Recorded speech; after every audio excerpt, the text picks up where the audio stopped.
This is a 1977 Harley Davidson Ironhead Sportster. It's a complete project bike.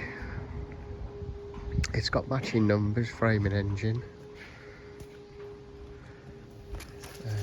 Doesn't have a title, but it comes with a dating certificate and the Nova. I've not been able to turn it over, it's got no chain.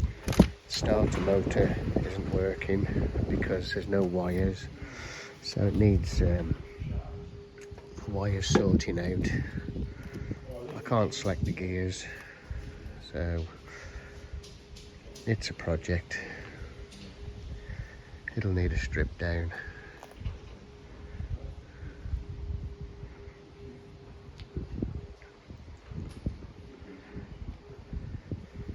So if you fancy a project, take a look on eBay and all the details will be there.